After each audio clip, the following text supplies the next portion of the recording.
My brother-in-law just got back from hiking in the Sawtooths, and he still reeked of smoke. Oh.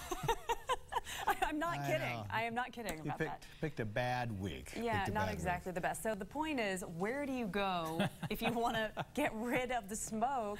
Scott? Scott's going to tell us. There are certain places. We're going to look at that coming up. I want to show you an interesting thing. Our high-resolution Doppler radar, we can take a cross-section of an area. Now, the radar is picking up the smoke up to the north. It's not picking up any rain, so the radar beam is shooting up towards Pine and Featherville, and here's that smoke, and you can see this. This is 10,000 feet right here. The smoke level, not far from the fire, is just above 10,000 feet, and as it gets further away to the southeast, it goes even a little bit higher than that as well, and so winds in the upper levels of the atmosphere around 10,000 feet are going out of the northwest, and that's what's bringing the smoke more towards southeast Idaho. Any points east and southeast of the fire are really the smokiest locations. Let's switch computers now. I want to show you what's happening with the location of these fires. This is what we're talking about here, the Trinity Ridge fire. So you've got the plume of smoke tracking towards the southeast like this. Same thing with the Halstead fire. So when you get to the west, we've got the fire near Banks, but you get to the west of this fire here and up in this whole region. So Long Valley, McCall, been mostly sunny. Ontario near 100 degrees today because of the lack of smoke.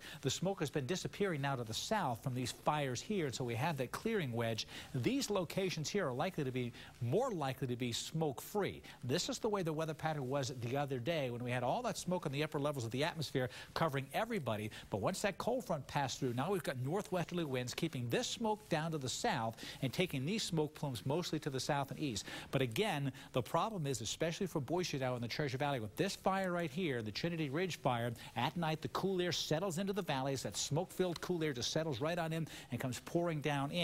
We don't have the strong northwest winds. At night, they actually lift into the upper atmosphere. That's why we're still blowing northwest winds here. But down below that, we bring the smoke on in. But very quickly, that smoke will start to disappear as it slides to the east with that wind. So good news there. What happens with fires during the day, strong updrafts from the heat sucks the air in. That's why it's windy around a fire. But at night, the fire tends to settle down and the cool air brings the smoke backwards in the opposite direction. But hot and dry this weekend, it's going to keep those fires burning rather strongly. If you got questions or maybe some photos of the fire or smoke, you can reach me at weather@fox9now.com. So head to the north, but stay to the west of the fires. Long Valley looks good. Washington County upwards towards Riggins as well. Valley County, pretty popular place, I'm guessing, this weekend. Yes, but watch out for the fire near Banks. Yes, All right. exactly. Yeah, sure. So can you imagine a trip from